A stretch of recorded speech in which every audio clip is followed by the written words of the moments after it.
his cousin John the Baptist, man.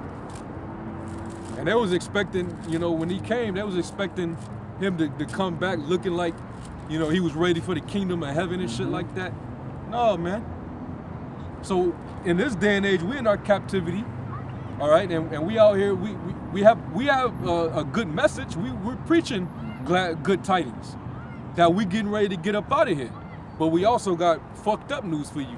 Okay. Yep. Hey, 2/3 of you ain't gonna make it out of here.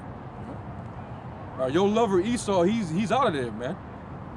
Okay, and we wearing sackcloth represents mourning. Yeah. Because we already understand how everything is gonna go. Okay, we gonna be persecuted. We gonna be seeing you wicked ass Israelites getting trodden down. The women of our nation, they gonna be getting trodden down in the streets. Okay, it's gonna be blood everywhere, man. Yeah. Dead bodies all over the place. Okay. Okay, it ain't gonna be this whole comfort zone that you see out here today, man. Women walking around with their leggings and shit, spandex, showing all their curves. Yeah, man. They box to everybody. Yeah, man. You men are gonna be driving around bumping your simple ass music. You know, passing the blunt around, passing the weed around. All right. That's gonna be out of there, man. It's gonna be war out here in these streets, man. Okay.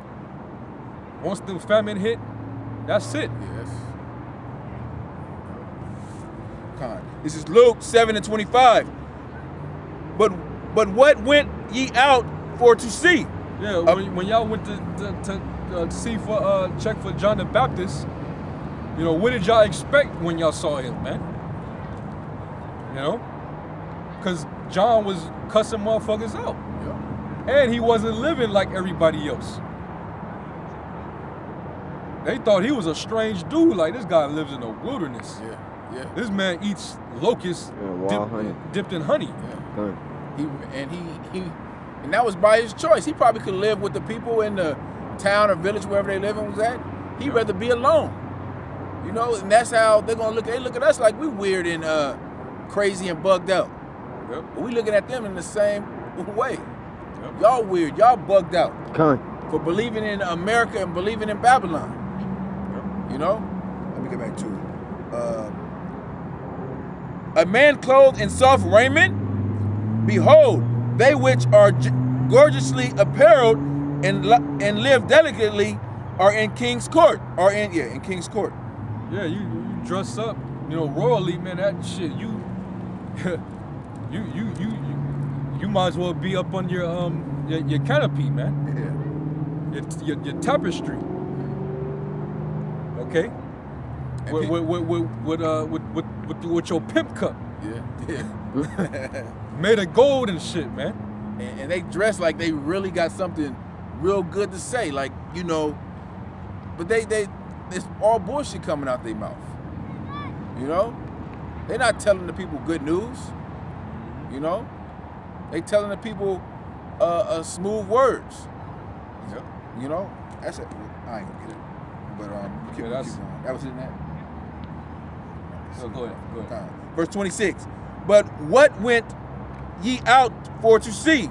A prophet, yea, I say unto you, and much more than a prophet. This is he of whom it was written, behold, I send my messengers before thy face, which shall prepare thy way before thee. Exactly, man. Okay. And also Yahweh Shai, when he was breaking down to them about John the Baptist, he was also telling them he's the reincarnation of Elijah. Prophets reincarnate, man. The Lord don't just send a prophet. They prophesy just for that period of time that they alive in that one life, and then that's it. Yeah. They sleep with their fathers, and then they gotta wait until Yahweh Shai come back thousands of years later and be resurrected. That's what the Christian church is, how you believe. Yahweh Shai made those spirits, so he knows when he wants to, put them back on earth.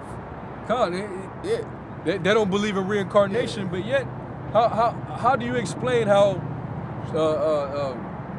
Daniel, after he sealed the book, the Lord told him to basically after that, go stand in your lot, and in the last days, get that real quick. Daniel 12 and like, was it 13? It's Daniel chapter 12. But go thy way, and go thou thy way till the end be. And how is it? What, is the Lord telling him to teleport to the future? Is he telling them, hey, go your way, you know, go meet me at the year 1968, you know? No, man, you gon', you know, after you seal all this information, all right, you gonna live, you know, your life, you gonna die, but you gonna come back and reincarnate different incarnations, man. And then in the last days, that understanding is gonna be returned, but it's the understanding is gonna be opened up. Yep. The seals. The seals are gonna be loosened up later on, man. Okay, and you're gonna be prophesying again. Read that again. But go thou thy way till the end be, for thou shalt rest and stand in thy lot at end of the days. You're gonna stand in your lot at the end of days, and we in the end of the days, man. The prophets are out. We at the end of who? Esau's rulership. So Daniel he's out there, man. Get Isaiah 34 real quick. Isaiah 34 and 17. Because it said that Daniel's going to stand in his lot until the last days, right? Isaiah 34 and 17. It's Isaiah 34, verse 17. And he hath cast the lot for them, and his hand hath divided it unto them by line. They shall possess it forever, from generation to generation shall they dwell therein. And that's how they stand in their lot, man. They come back in their generations to prophesy. Elijah, he was, you know, his lot, he was appointed to prophesy during that time period. But then later on, under the Roman Empire, he's back as John the Baptist, doing the same thing he did as Elijah. I was gonna put that in Malachi 4 and 5. Yep. Behold, I will send you Elijah, the prophet, before the coming and great and dreadful day of the Lord. Come on, man. I'm gonna send you back in your lot. Okay, I'm gonna send Elijah back in his lot, man. In the last days for Israel, man. Okay, and then you got a lot of Christians that still deny that John the Baptist and Elijah are the same spirit, man. Yeah. But how is it that they're doing the same exact things, man? Yeah, John the Baptist, he's wearing leathern girdles. Did you know that? And Elijah, did you know that he wore a hairy garment too? Get Matthew 11 real quick. I mean Matthew 3. It's like in Matthew 3rd chapter. 3 and start at the top. The point is that you actually just read it already, but you're gonna read it again. Matthew 3 and 1. In those days came John the Baptist preaching in the wilderness of Judea, and saying, repent ye, for the kingdom of heaven is at hand. For this is he that was spoken of by the prophet Elijah or Isaiah? Isaiah. Yeah. Prophet Isaiah, saying, the voice of one crying in the wilderness. Isaiah the 40th chapter is where he's quoting. Okay. Go ahead. The voice of one crying in the wilderness, prepare ye the way of the Lord, make his path straight. Go ahead. And the same John had his raiment of camel's hair. Which camel is hairy. Mm-hmm. It's a rough garment. It's made of material from a straight up camel, man. Camel skin. Camel skin. Mm-hmm. Is this by coincidence that he dressed like this? You know, because that was part of his uniqueness, right? Yeah. Correct. That was what he chose to, for his raiment, right? how is it that Elijah chose the same? Why was that found in just get 2 Kings 1:8? Why is this? Why did it so happen to be that Elijah had the same uniqueness? 2 Kings 1:8. 2 Kings chapter 1 verse 8. And they answered him, he was an hairy man and with a girdle of leather about his loins, and he said. And who is this talking about? Read up a few verses and see who this is talking about. All right, God. I started 6. Yeah. And they said unto him, this 2 Kings 1:6, and they said unto him, there came a man up to meet us and said unto us, go, turn again unto the king that sent you, and say unto him, thus saith the Lord, it is not because there is not a God in Israel that thou sendest to inquire of Baal-zebub, the god of Ekron. Therefore thou shalt come down from the bed on which thou art gone up, and shalt surely die. That was it. And the 7 is.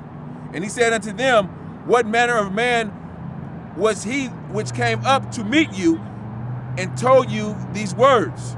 Maybe it started. Yeah. Matter of fact, no, keep going, because it actually did say it in that verse. And told you these words, and they answered him, and he was a hairy man, and girt with a girdle of leather about his loins, and he said, it is Elijah the Tishbite. And the king sent unto him a captain of 50 with his 50. And that's the point. So he had the raiment of hair, just like how John the Baptist had the raiment of goat skin. Saying, showing you that's the same spirit. Yeah. Okay, you dress how you dress. You like a certain way you dress, or what type of attire you wear. That's according to the uniqueness of your spirit. Okay. So that same spirit that was Elijah was also the same spirit of John the Baptist, man. Okay, that's reincarnation, man. You know, and then on top of that, you even had his protege, I believe, Elisha, where he was dealing with a leper. He was a king of Syria. I think his name was Naaman. If you get 2 Kings, and I think it's the 5th chapter. And you gotta, and you Christians, you're not spiritual people, so you can't really absorb, You can't grasp this. You can't grasp it, 2 Kings 5. Elisha? Yeah. I heard his name. He was a man. Yeah. It's 2 Kings 5 and 8. Start at the top. God. Now, Naaman, captain of the host of the king of Syria, was a great man with his master and honorable, because by the Lord he was given deliverance unto Syria. He was also a mighty man in valor, but he was a leper. Yep. And the Syrians had gone out by companies and had brought away captive out of the land of Israel a little maid, and she waited on Naaman's wife. Okay. And she said unto her mistress, would the Most High my Lord were with the prophet that is in Samaria, for he would recover him of his leprosy. Yeah, so she knew about Elisha and was like, hey, he has the power to actually cleanse him of his leper. So we need you to send unto him, Go ahead. And one went out and Told told you that the prophets had power too. Yeah. And we gonna get power soon, Lord willing, man. Lord willing. Go ahead, And one went out and told his Lord, saying, thus and thus said the maid that is in the land of Israel. And the king of Syria said, Go, and I will send a letter unto the king of Israel. And he departed and took with him 10 talents of silver and 6,000 pieces of gold and 10 changes of raiment. Go ahead. And he brought the letter to the king of Israel, saying, Now when this letter is come unto thee, behold, I have therewith sent Naaman, my servant, to thee, and thou mayest recover him from his leprosy. And it came to pass, when the king of Israel had read the letter, and that he rent his clothes and said, I am the Most High, I am the Most High, to kill and to make alive, that this man do send unto me to recover a man from his leprosy. Wherefore consider, I pray you, and I see how he seeketh a quarrel against me. Go ahead. And it was so when Elisha, the man of the Most High, had heard. Because he was vexed, like, man, what, you know, because the king, what could the king do? And what did this man do? You know? But the Lord raised up Elisha, which Elisha was the protege of Elijah. Okay? And he prayed for Elijah to give him a double portion of his spirit, man. So go ahead and continue. And it was so when Elisha, the man of the Most High, had heard that the king of Israel had rent his clothes, that he sent to the king, saying, Wherefore hast thou rent thy clothes? Let him come now to me, and he shall know that there is a prophet in Israel. And so Naaman came with his horses and with his chariots, and stood at the door of the house of Elisha.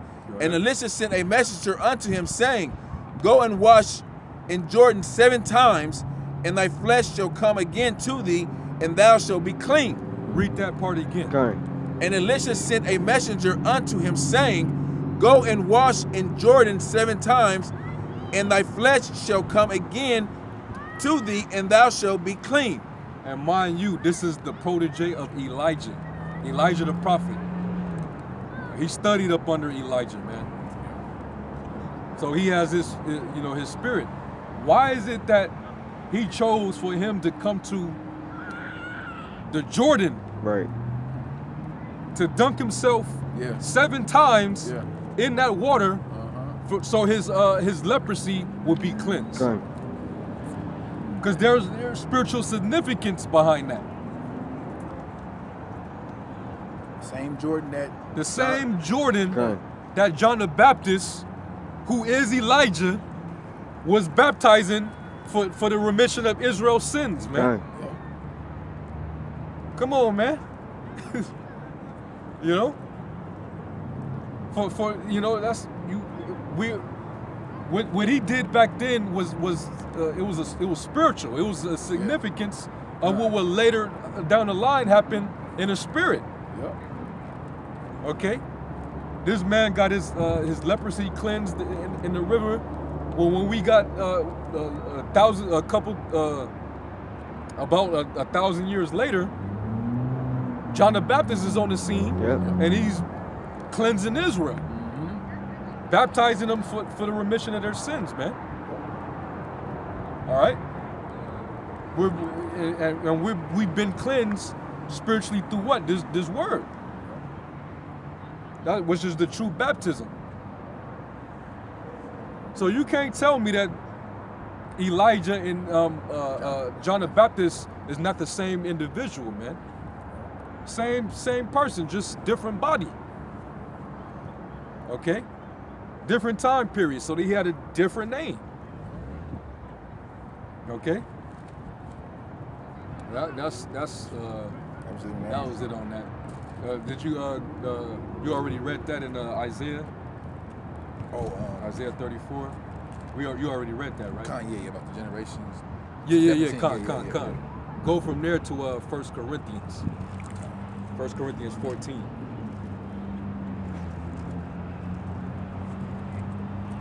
And like that clown vocab, he doesn't understand reincarnation. They be jacking their heads up. Okay. You know, they think that men just they die, and that's it. You live once, you die, and then you sleep until the end. Yeah. No, man. And then you wake up in the kingdom. Yeah. Get that in 14 and 33. 14 and where it says that the prophets are subject to the prophets.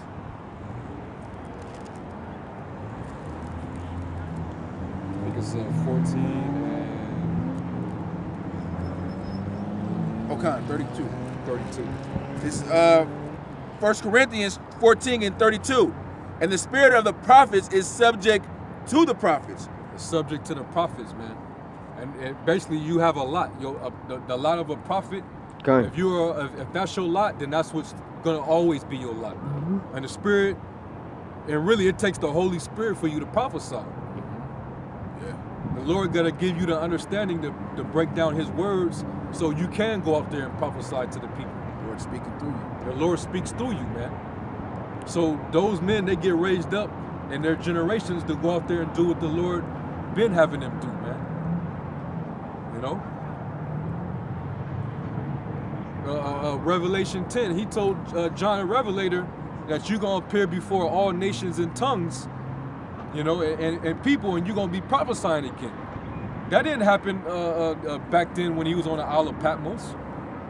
Even if the record that they say about after Domitian died and he was allowed to come back, but he would have been among his people. But he's supposed to be prophesying amongst all nations. Okay, so when was that fulfilled back then? He was very up in, by the time Domitian passed in 96 AD, he was an old man. He was elderly, man. He was nearly 100 years old. Okay? So he lived a few years after that and then he died. So obviously what the Lord is saying is that he's going to stand back in his lot again. All right? Revelation, the 10th chapter, I believe is like the last verse. He's going to stand in his lot again, man. And guess what? When he come back and prophesy, he going to be prophesying against Esau, wicked ass, man. Okay. Okay? Revelation 10 and... He going to be prophesying against Babylon too. Yep. This is Revelation 10 and 11. And he said unto me, thou must prophesy again before many peoples and nations and tongues and kings. He going to be prophesying again. How is he going to do that? You know? The records say he only lived a few years after this, man. You know? All the prophets is here today. You know? You're going to come back, man. And you're going to be prophesying, man. You're going to be prophesying against these nations, man. Okay? So, hey, reincarnation is in the scriptures, man. Okay. And the prophets are reincarnated. They're regenerated, man. You know? When Job said, though the worms destroyed his body, yet in my flesh shall I see the power, man. You know? What is he saying there? When you break down what reincarnation means, and then you read that scripture, what is Job talking about? Okay, he gonna be back. Back in the flesh. Okay. Get it, bro. Job 19. If reincarnation means to be back in the flesh, then what is Job ultimately saying here? Job 19 and 20, I think around 25 maybe. Yep. Job 19 and 25. For I know that my Redeemer liveth, and that he shall stand at the latter days upon the earth. And who is that? You know, for you Old Kind, bro, kind. My Redeemer. Read that again, bro. Read that again. For I know that my Redeemer liveth, and that he shall stand at the latter days upon the earth. Who is his Redeemer? Who's the Redeemer? Yeah. Because it also says that in Isaiah how, shit, man, where is it at, man? I think it's in Isaiah, I think it's 44. Isaiah 44, real quick. Isaiah 44 and 6. Isaiah chapter 44, verse 6. Thus saith the Lord, the King of Israel, and his Redeemer, the Lord of hosts. For I am the first, I am the last, and besides me there is no God. Come on, man. Who is that talking about, man? Okay. So the Most High, he set up a redeemer for Israel. Come. And he's coming in the name of the reason why it has the Lord in all caps, it seems like it's calling Yahweh Shai the Lord right there, but really it's talking about Yahweh Shai, but he's coming back in the stead of his father, in the name of his father, man. Everything that Yahweh Shai do is in the name of his father, man. That's Yahweh Shai, man. So Job is talking about he's gonna be back in the last days when Yahweh Shai returns, man. Come on, yo. Go back to Job, bro. Job 19:25, for I know that my Redeemer liveth, and that he shall stand at the latter day upon the earth. And though after my skin worms destroy this body. Meaning what? When I die, when it's flesh. and this flesh goes back into the ground, and those worms, the maggots feed on it, and I decompose, that's going back into the earth, and it never returns. Okay. Your body returns to the earth, and your spirit returns to the Father who gave it. God. But he's saying what? And though after my skin worms destroy this body, yet in my flesh shall I see the Most High. Yet in my flesh shall I see the Most High. In my flesh. In the flesh. In the flesh. In the flesh. In the flesh, bro. Come on, man. Yeah. If you deny that, man, you're a clown, man. You're a reprobate. And we read now the Old Testament. God. Yeah. And we didn't even bring out no New Testament script. We went to Job and then Isaiah. Come on, man. Job spoke about seeing Yahweh Shai in the last days, man. Yeah. In the Old Testament. And he's telling you that I'm gonna be reincarnated. And I'm gonna be standing on my feet and seeing Yahweh Shai come with the clouds of heaven. Yeah. Yeah. I'm gonna witness the chariots.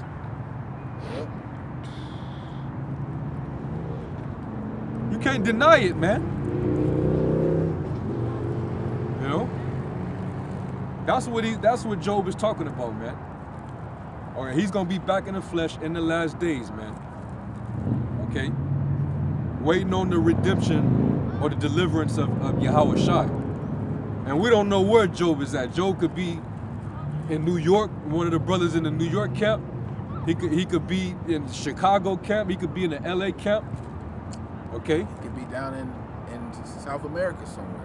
God. Anywhere. He could be one of the brothers in the England camp. Yeah. One of the brothers up there in Toronto. Who knows? Either way, the brother is gonna see Yahweh Shai. God. You know? It says every eye shall see him, right? We all gonna see Yahweh Shai, man. Okay?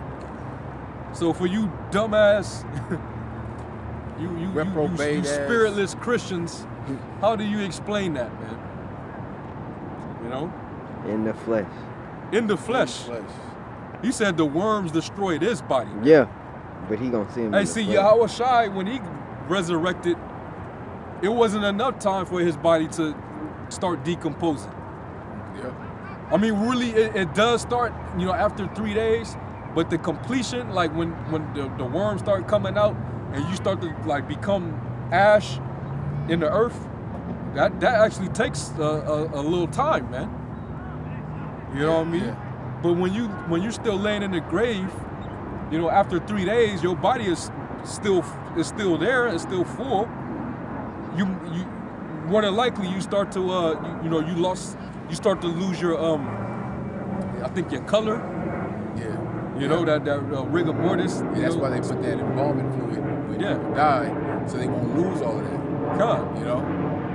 You know, you lose your color. You become really like Jake becomes anybody really, but Jake becomes really dark when they die.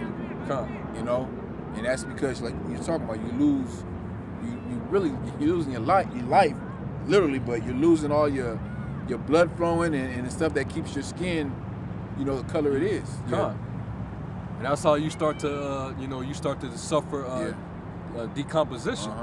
Your body starts to slowly deteriorate and break down, and back into its elements. So Job is telling you, when this body break down into the elements, I'm gonna see in my flesh, I'm gonna see him. Okay, so that means that in the reincarnation, he's gonna see the deliverance, man. Now we ain't saying that it's gonna be brothers that's when they die, they're not gonna come back. You know what I'm saying? And you know, be raised back up. No, certain brothers are gonna be raised back up. But Job, the Lord ain't finna raise back a body from 3,000 years ago, raise that up and then you know, deliver it and save, beam them up into the chariot, man. You know, Lord don't work like that. It don't work that way, man. Just like when you know, going back to the Lord, where how it says that my body shall not be left in hell, neither shall the Son of Man suffer corruption. Yahweh Shai didn't see corruption. The Lord raised that body up, and then he changed into his natural body, man. You know? But they said that King David, he couldn't have been speaking about himself, because his sepulcher is still with us to this very day. You know? That is nothing but ash. Is nothing there. You know? So, but guess what? King David, he's coming back though. He'll be back in these last days. Which, you know, through the Spirit, you know, the apostles and, you know, the brothers, you know, it's all through the Spirit. But, you know, he more than likely he came already. Yeah. Yep. And he's getting ready to be resurrected. You know? And he's gonna be shot up into the chariots, man. The dead in Yahweh Shai shall raise first. You know what I mean? But you can't tell me reincarnation is not biblical, man. You can't ever say that, man. Yeah, Yahweh Shai spoke about it. You know? You be making our Lord a liar for saying that John the Baptist is. Why did he say it that way? Why did he say he is Elijah? Why he didn't just say he's coming in the lot of Elijah? You know, or he's handling the office of Elijah, or you know? Why did he just told them he is Elijah coming back? Why did the people ask, who are you? Are you people ask you, Yahweh Shai, are you Elijah, or you? Yeah, are you the son of David? Yeah, kind of. Yeah. Are you Isaiah the prophet? Why were they asking them that they're these men? I think that was in Matthew 2, like Matthew 11 maybe. Yeah, okay, I was just. Because I think that was when he asked them, who do you say that I am? Oh yeah, kind of. Who do they say that I am? Yeah. Who do you say that I am? And then that's when he asked Peter the same, and Peter was like, you're the anointed, man. You the Messiah. You know? I think that was that in Matthew 11 too?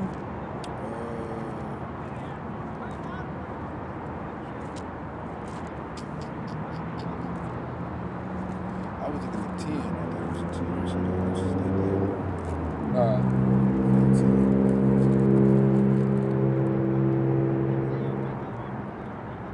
Matthew 11.